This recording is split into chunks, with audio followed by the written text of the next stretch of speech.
भारतीय संस्कृति में यज्ञ, योग एवं आयुर्वेद जैसी अमूल्य विद्याएं हैं, जिसका मूल है वेद। इतिहास की ओर दृष्टि डालें तो भगवान राम, भगवान कृष्ण से लेकर राजा महाराजाओं, ग्रामवासियों व अरण्यवासी ऋषियों की कुटियों तक नित्य व नैमित्तिक यज्ञों का प्रचलन देखने को मिलता है।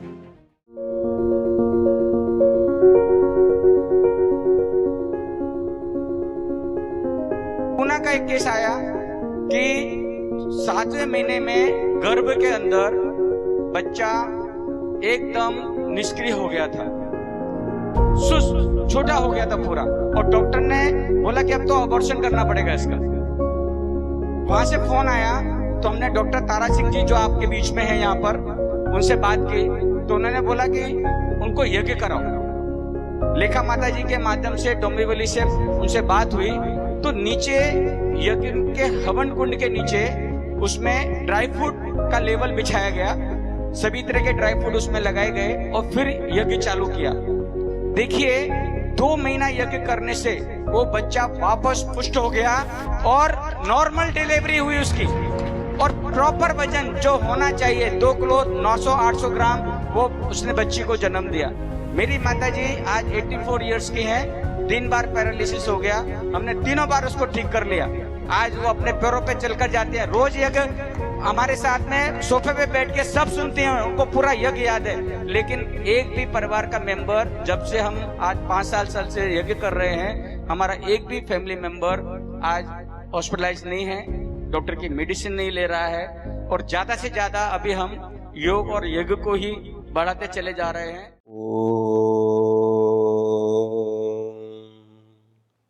सर्वरक्षक परमपिता परमात्मा को कृतज्ञता पूर्वक प्रणाम करते हुए हम पूर्व में देख रहे थे परमपिता परमात्मा के द्वारा प्रदत्त वेद रूपी ज्ञान में हम ऋग्वेद के कुछ विशेष मंत्रों के माध्यम से, जिसमें हमें विशेष करके यज्ञ की महिमा बताई गई है, हवन की महिमा बताई गई है, अग्निहोत्र की महिमा बताई गई है, उन मंत्रों को लेकर के हम स्वाध्याय, सत्संग, स्तवन कर रहे थे। तो आइए इसी क्रम को आगे बढ़ाते हुए, और हमने पूर्व में देखा था हम जिस जीवन को जी रहे हैं उस जीवन में कई सारी प्रकार की समस्याएं हमारे सामने आती हैं। उन सारी समस्याओं से मुक्ति पाने के लिए और अपने जीवन में को हम सुचारू रूप से आगे बढ़ाने के लिए हम किस प्रकार से यज्ञ के द्वारा सहयोग या यज्ञ के माध्यम से हम बच सकते हैं और अपने जीवन को उन्नत बना सकते हैं। अशुभ से बचना और शुभ से युक्त होना, यह कार्य यज्ञ के माध्यम से कैसे संपन्न होता है, उन विषयों के ऊपर हमने देखा था। अभी यज्ञ गृणीहीनो नावो नेष्टि पिब ऋतुना आदि कुछ मंत्रों के माध्यम से आज हम ऋग्वेद के और आगे प्रथम अध्याय के प्रथम मंडल के 24वें अध्याय के 11 नंबर सूक्त के कुछ मंत्रों के माध्यम से हम देखें। तंत्वायामि ब्रह्मणा वंदमानस्तदा शास्ते यजमानो हवीर्षि। इसी प्रकार आगे का यज्ञेषु मानुषः पुरोहितः असि। यज्ञ विभावसो तेजस्वी, अर्थात हे अग्नि, आप ही यज्ञों में मनुष्यों को अग्रगामी बनाते हैं या आगे ले जाने वाले नेता हैं। और आगे यज्ञेषु मनुष्यः पुरोहितः असि, अर्थात यह यज्ञ दुखों से दूर करने के लिए तथा सुख विशेष की प्राप्ति के लिए हमें परमपिता परमात्मा ने प्रदान किया। हम जिस जीवन को जी रहे हैं उस जीवन में हम देखें तो हर कोई मनुष्य अपने जीवन में सुख चाहता है, शांति चाहता है, समृद्धि चाहता है, उन्नति चाहता है। दुख, दरिद्रता, अभाव, अज्ञान, कष्ट, बाधा, पीड़ाओं से मुक्ति चाहता है। और मुक्ति, मोक्ष जिसको कहते हैं, वह मोक्ष या मुक्ति भी क्या है? दुखों से, अशुभ से मुक्ति ही मुक्ति है। इसलिए हम अशुभों से छूटे और पूर्ण रूप से शुभ कर्मों में हम स्थित हो तो हम परमपिता परमात्मा के अनुग्रह और आनंद को हम प्राप्त करते हैं। यही है मुक्ति का रास्ता। हम जिस जीवन को जी रहे हैं उस जीवन में आगे बढ़ने के लिए और उन्नति के लिए हम प्रयास करते रहते हैं। हमारे जीवन में बहुत सारे प्रकार के दुख, कष्ट, बाधा, पीड़ा आदि आते हैं। हम उसका निवारण चाहते हैं और हमारे शास्त्रों ने, हमारे वेदों ने हमें अलग अलग कई सारे रास्ते बताए, एक साधना पद्धति, एक प्रक्रिया बताई। उस साधना पद्धति प्रक्रिया के माध्यम से हम अपने जीवन में सुख शांति का सवेरा और दुख कष्ट बाधाओं से हम निवृत्ति पाते हैं। यहाँ पे वेद मंत्र में यज्ञेषु मानुषः पुरोहितः असि, यह यज्ञ दुखों से दूर करने वाला तथा सुखों विशेष की प्राप्ति कराने वाला होता है। वेद मंत्र एक शब्द प्रमाण कहा जाता है, आप्त प्रमाण कहा जाता है और हमारे जितने भी ऋषि महर्षि और महापुरुष हुए जिन्होंने वेद शास्त्रों को पढ़ा, उन सब का यही मानना है कि जो वेद में कहा है, जिस प्रकार से बताया गया है, वो वाक्य कभी भी निरर्थक नहीं होता है। जैसा बताया है वैसा यदि हम करते हैं तो वैसा ही होता है। और यहाँ क्या बताया कि जो यजमान यज्ञ आदि क्रियाएं करता है वह दुखों से मुक्त हो जाता है और सुख विशेष की प्राप्ति करता है। हम अपने जीवन को जिस रूप में आगे बढ़ा रहे हैं उसमें हम सब चाहते हैं कि हमारे जीवन में दुख ना आए, सुख शांति समृद्धि सद्भावना ये चीजें हमारे जीवन में बढ़े और हम आगे की ओर अग्रसर हो। हम दुख से बचना चाहते हैं और वास्तव में हम दुख से यदि छूटना चाहते हैं तो उसके लिए हमारे वेद शास्त्रों ने जो उपाय बताए वो उपाय हमें करना पड़ेगा। एक उपाय हमारे सामने रखा, यज्ञेषु मानुषः पुरोहितः असि। यज्ञ हमें सुख विशेष की प्राप्ति कराने वाले होते हैं मनुष्य को। हम अपने जीवन में यदि अग्निहोत्र यज्ञ आदि को अपनाते हैं तो हम निश्चित रूप से सुख को प्राप्त करते हैं, शांति को प्राप्त करते हैं। स्वामी दयानंद सरस्वती जी ने वेद भाष्य करते हुए कई सारे मंत्रों के भावार्थ में उन्होंने इस भाषा को विशेष रूप से उजागर किया है या इस बात के ऊपर विशेष रूप से जोर दिया है या बल दिया है कि मनुष्य विशेष सुख को प्राप्त करता है, अनंत सुख को प्राप्त करता है, अथाह सुख को प्राप्त करता है। इस प्रकार के शब्दों के माध्यम से बताया गया और कहा कि जो सुख यज्ञ से प्राप्त हो सकता है वो और किसी माध्यम से नहीं हो सकता। कहने का अभिप्राय है कि यज्ञ एक ऐसा अमोघ साधन है सुख प्राप्ति का, सामान्य व्यक्ति उसकी कल्पना भी नहीं कर सकता।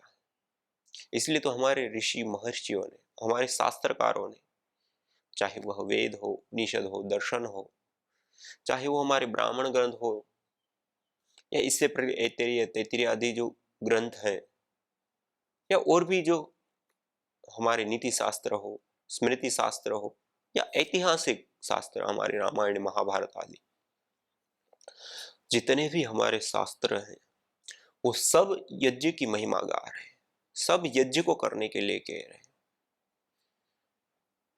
यथा क्षुधिता बाला मातरम पर्युपासते, जैसे भूख से पीड़ित बालक अपनी माता के पास जाता है, अपनी माता को पुकारता है, अपनी माता के पास जाना चाहता है क्योंकि उसको विश्वास है कि मैं रुदन करूंगा या माता को खोजूंगा, माता के पास जाऊंगा तो ये जो मेरी समस्या है, जो दुख है, बुभुक्षा रूपी दुख, भूख रूपी दुख, वो मेरा निश्चित रूप से दूर होगा। और पूर्ण विश्वास होता है और वैसा ही होता है, माता उस दुख को दूर करती है।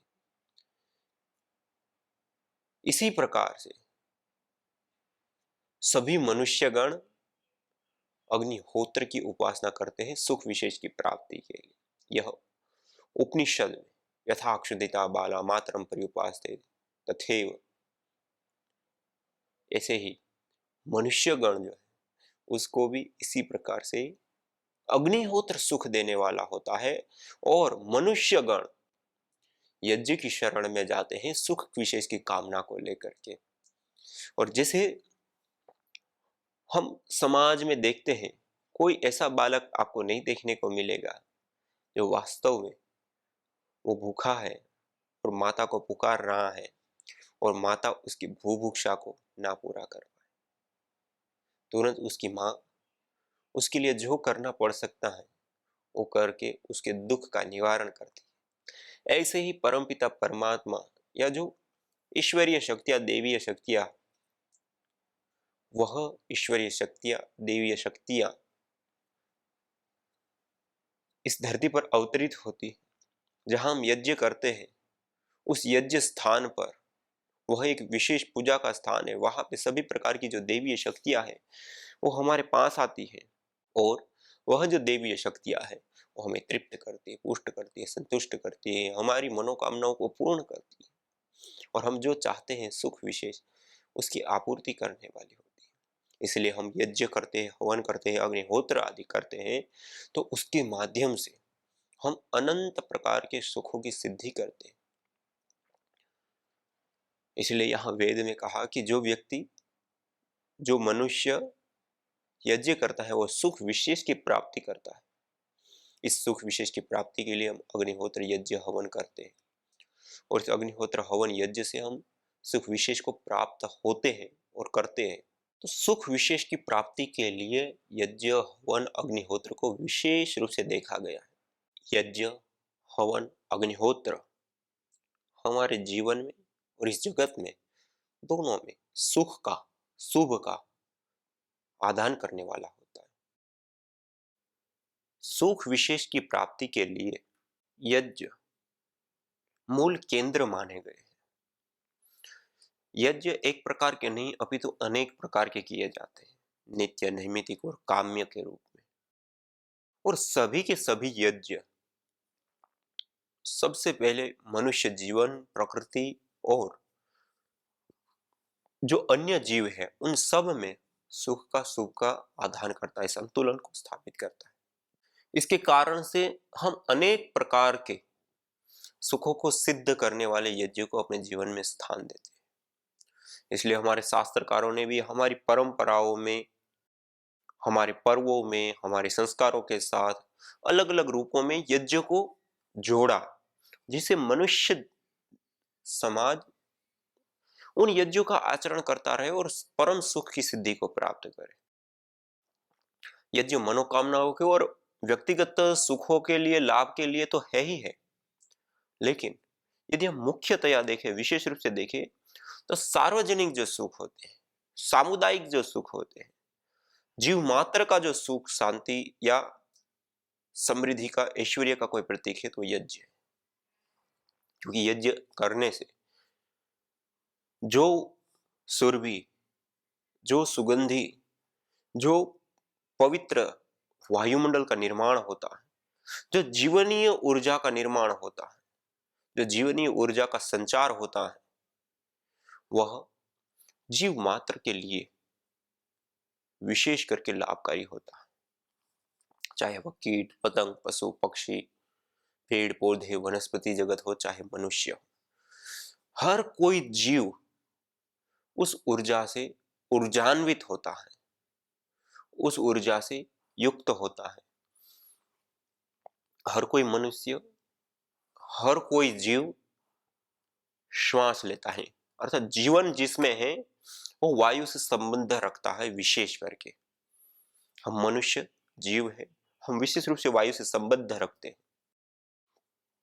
हम वायु से संबंध छोड़ दे, अर्थात श्वास लेना यदि छोड़ दे, 2 से 3 मिनट से अधिक हम जिंदा नहीं रह सकते। जैसे मनुष्य इतना वायु के साथ जुड़ा हुआ है, इससे भी ज्यादा जैसे पेड़ पौधों को हम देखें, पेड़ पौधे और अधिक रूप से वायु के साथ जुड़े हुए होते हैं। पेड़ पौधे अपना 95%, 95% उनका आहार वायु है, उससे अतिरिक्त 5% आहार वो भूमि से लेते हैं। उसको भी यदि वायु ना मिले तो उसका भी अस्तित्व नहीं रह सकता। मनुष्य के लिए, पेड़ पौधों के लिए, इसी प्रकार अन्य जो भी जीव जगत है, जीव मात्र के लिए वायु सीधा उसके जीवन का हिस्सा बनी हुई है। और इस वायु को शुद्ध रखना, पवित्र रखना या शुद्ध करना, पवित्र करना, इस वायुमंडल के अंदर औषधीय गुणों का संचार करना, इस वायुमंडल को जीवनीय शक्ति से युक्त करना, ये सारे कार्य संपन्न होते हैं यज्ञ से, अग्निहोत्र से, होम से। जब हम यज्ञ हवन अग्निहोत्र करते हैं, उसमें शुद्ध गाय का घी या फिर मोहन भोग आदि जो विशेष भविष्यान्न की आहुति प्रदान करते हैं, उससे निर्मित जो गैसें हैं, जो वायुमंडल है, वह जीवनीय शक्ति का संचार करने वाला होता है। वह वायुमंडल जीव मात्र का कल्याण करने वाला होता है, जीव मात्र को स्वास्थ्य देने वाला होता है, जीव मात्र को विशेष रूप से ऊर्जान्वित करने वाला होता है। ऐसा वायुमंडल तैयार होता है यज्ञ के माध्यम से, और उसके कारण से जो वायुमंडल प्रभावित हुआ, वह तिर्यक गति से गमन करता हुआ बादलों से लेकर के समस्त जगहों पे प्रसरित होता है, और ऊपर उठता हुआ जो यज्ञ का धूम्र है, वो आकाश मंडल में व्याप्त होता हुआ जो सूर्य की रश्मियां इस धरती पर पहुंचती हैं, उन सूर्य रश्मियों में वो स्थित होता है। सूर्य रश्मियों का इस प्रकार से शोधन करता है कि वह जो सूर्य रश्मियां है, वो हमारे लिए बहुत ही ज्यादा हितकारी, लाभकारी और बहुत ही ज्यादा उपयोगी हो जाती है, हमारे लिए भी और वनस्पति जगत के लिए भी, अर्थात जीव मात्र के लिए।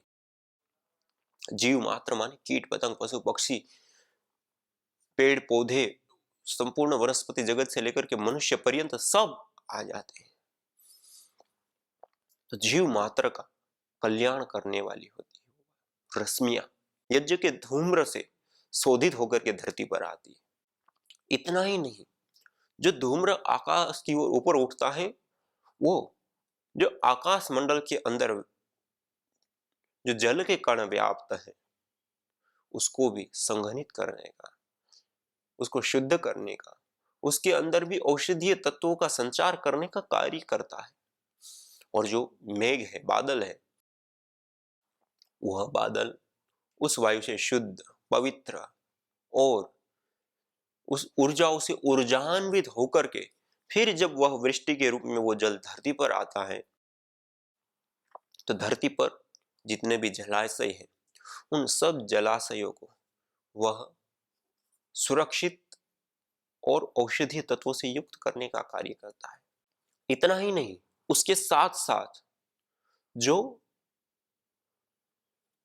फसल है, पेड़ पौधे, वनस्पति, अन्न, सस्य जिसको हम कहते हैं, उन औषधीय पौधों को, उन अन्न, फल, फूल, साग, सब्जी, औषधियों के जो पेड़ पौधे हैं, उन सब का आहार पानी, तो उन पौधों के अंदर भी विशेष रूप से संचार होता है ऊर्जा का, उस वृष्टि जल का, उस वृष्टि जल के माध्यम से। और वायु तो सीधा सीधा हम सबका आहार है ही है, तो सीधा सीधा तो हमें लाभ मिल ही मिल रहा है, लेकिन इस प्रकार से वायु का शोधन होकर के वो वायु भी हमें उत्तम प्राप्त होती है। तो उसके कारण से उस वनस्पति जगत का जो जीवन है, वह भी सुरक्षित और सही और रोग रहित और अच्छे से फलता फूलता है। और वह जो उत्पन्न हुए अन्न, औषधि आदि है, उन अन्न औषधियों का सेवन मनुष्य करता है, तो उत्तम प्रकार के या उत्तम से उत्तम जो औषधीय अन्न, फल फूल आदि हैं, उसकी प्राप्ति मनुष्य को हुई। और उस उत्तम अन्न, फल फूल, साग सब्जी, औषधि आदि को खा करके, उस उत्तम वृष्टि जल से शोधित, यज्ञ के द्वारा जो शोधित वृष्टि जल है, उस जल का पान करके, और यज्ञ के द्वारा ऊर्जान्वित वायुमंडल जो जीवनीय शक्ति से युक्त हुआ, उस वायु को लेकर के, अर्थात हम 3 प्रकार का आहार लेते हैं, ठोस, द्रव और गैस। जो मनुष्य जीवन है, वो 3 रूपों में आहार लेता है, इससे ऊर्जान्वित वो होता है। ठोस रूप में हम भोजन लेते हैं, सब्जी, दाल, रोटी, चावल।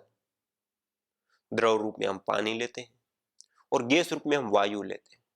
और इन तीनों से ही हमारा मनुष्य जीवन विशेष रूप से आगे बढ़ता है, आगे चलता है, और हम अपने जीवन में उन्नति को प्राप्त करते हैं, या शक्ति ऊर्जान्वित होकर के हम अब आगे की साधना को सिद्ध करते हैं। तो मनुष्य का आरोग्य उत्तम हो, निरोगी हो, उसके लिए अत्यंत आवश्यक होता है ये तीनों प्रकार के आहार।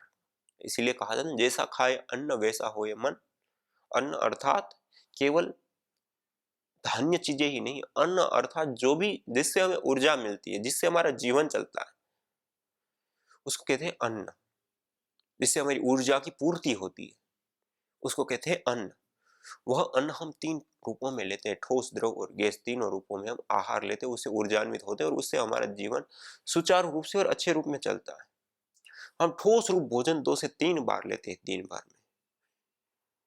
वायु रूप भोजन हम दिन में निरंतरता के साथ उठते बैठते खाते पीते यहाँ तक कि सो जाते तब भी वायु रूप आहार हमारा निरंतर चालू है, जिसके बिना हम 2 मिनट से भी अधिक जिंदा नहीं रह सकते। और पानी रूप, द्रव रूप जो आहार है वो हम ठंडी में कम, गर्मी में ज्यादा, 5, 10, 15 बार जो भी लेते हैं। जितना भी हम आहार लेते हैं वो इन 3 रूपों में लेते हैं और इन तीनों से ही हमारा जीवन। हम पानी ना पिए तब भी हमारा जीवन नहीं चल सकता, हम ठोस रूप भोजन ना ले तब भी हमारा जीवन सुरक्षित नहीं चल सकता है, और हम गैस रूप वायुमंडल ना ले तब तो हम 2 मिनट से भी अधिक जिंदा नहीं रह सकते या जीवित नहीं रह सकते। इन तीनों की हमें आवश्यकता होती है। और ये तीनों उत्तम कैसे हो, ये तीनों के तीनों श्रेष्ठ कैसे हो, ये तीनों रोग रहित कैसे हो, तीनों पवित्र शुद्ध कैसे हो, इन तीनों का शोधन कैसे हो, तो उसके लिए एक ही हमारे ऋषियों ने श्रेष्ठतम साधन, यज्ञो वै श्रेष्ठतमं कर्म, यज्ञो ही श्रेष्ठतमं कर्म, हमारे ब्राह्मण ग्रंथों में और अन्य शास्त्रों में इसको विशेष रूप से श्रेष्ठतम कर्म कहा। क्यों? जो आप देख पा रहे कि जो हमने यज्ञ किया उससे उठने वाला धूम्र पहले वायुमंडल को प्राप्त हुआ, उसे वायुमंडल शुद्ध, पवित्र, सुगंधित और ऊर्जान्वित हुआ, जीवनी शक्ति का उसमें संचार हुआ। उस वायु का तिर्यक गति से गमन होते हुए वो आकाश मंडल को प्राप्त हुआ। आकाश मंडल को प्राप्त होकर के जो सूर्य की जो रश्मियां हमारे तक पहुंचती है आकाश मंडल के माध्यम से, उन सूर्य रश्मियों का शोधन करता है, उसको पवित्र करता है, जीवनीय शक्ति से उसको युक्त करता है। उससे अतिरिक्त जो वायुमंडल वहां से आगे बढ़ता हुआ बादलों को, मेघों को प्राप्त होता है। मेघ उससे शुद्ध, पवित्र और ऊर्जान्वित होते हैं, औषधि गुणों से युक्त होते हैं। उससे बरसने वाला जल नीचे भूमि पर गिरता है, उससे जलाशय आदि सब, और उस जल से होने वाली जो फसलें हैं, औषधियां हैं, वनस्पतियां, वो सब ऊर्जान्वित होती है, शुद्ध होती है, पवित्र होती है और उत्तम फल देने वाली होती है, उत्तम गुणों से युक्त होती है। और उस वायु, उस जल और उस अन्न का पान करने वाला या उसका उपभोग करने वाला मनुष्य होता है। अंततोगत उसका मनुष्य पान करता है, अर्थात उत्तम वायु, उत्तम जल और उत्तम भोजन को प्राप्त कर मनुष्य बल, वीर्य, पराक्रम, तेज, ओज, बुद्धि, पराक्रम, इन सब चीजों को प्राप्त करता है और अंततोगत वह धर्म, अर्थ, काम और मोक्ष की सिद्धि को प्राप्त करता है और समस्त प्रकार के सुखों से युक्त होता है। यह है हमारे वेदों का, हमारे ऋषियों का वैज्ञानिक साइंटिफिक दृष्टिकोण। आज हम संकल्प लें कि इतने अनंत लाभ देने वाले यज्ञ को हम अपने जीवन में धारण करें, हम प्रतिदिन यज्ञ करें, हवन करें, अग्निहोत्र करें और औरों को भी करने के लिए प्रेरित करें, और यह जो अनंत लाभ है उन लाभों को हम उठाएं। आज इतना ही, इसी के साथ ओम शांति शांति।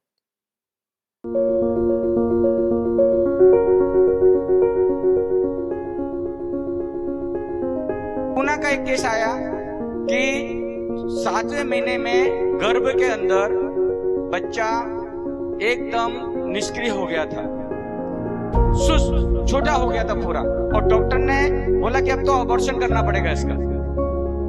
वहां से फोन आया तो हमने डॉक्टर तारा सिंह जी जो आपके बीच में है यहाँ पर, उनसे बात की तो उन्होंने बोला कि उनको यज्ञ कराओ। लेखा माता जी के माध्यम से, डोंबिवली से उनसे बात हुई तो नीचे यज्ञ के हवन कुंड के नीचे उसमें ड्राई फ्रूट का लेवल बिछाया गया, सभी तरह के ड्राई फ्रूट उसमें लगाए गए और फिर यज्ञ चालू किया।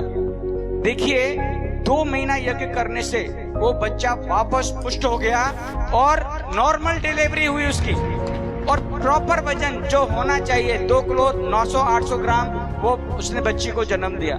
मेरी माताजी आज 84 इयर्स की हैं, 3 बार पैरालिसिस हो गया, हमने तीनों बार उसको ठीक कर लिया। आज वो अपने पैरों पे चलकर जाती है। रोज यज्ञ हमारे साथ में सोफे पे बैठ के सब सुनते हैं, उनको पूरा यज्ञ याद है। लेकिन एक भी परिवार का मेंबर, जब से हम आज 5 साल से यज्ञ कर रहे हैं, हमारा एक भी फैमिली मेंबर आज हॉस्पिटलाइज नहीं है, डॉक्टर की मेडिसिन नहीं ले रहा है। और ज्यादा से ज्यादा अभी हम योग और यज्ञ को ही बढ़ाते चले जा रहे हैं। यज्ञ भारतीय संस्कृति का मूल है। तो आइए हम संकल्प लें, संसार के श्रेष्ठतम कर्म यज्ञ को अपनाएं। पिंड और ब्रह्मांड में संतुलन कायम करने वाले यज्ञ को अपने जीवन का अभिन्न अंग बनाएं एवं प्रकृति मां के प्रति अपने ऋणों को अदा करें। विश्व स्वास्थ्य का एक नारा, यज्ञ से होगा जग उजियारा। भारतीय संस्कृति की अमूल्य विरासत यज्ञ की महिमा को जानने हेतु वैदिक चैनल पर प्रतिदिन प्रातः एवं सायं 11:30 बजे यज्ञ महिमा कार्यक्रम से जुड़ें। विशेष जानकारी हेतु संपर्क करें। मोबाइल 9068565306।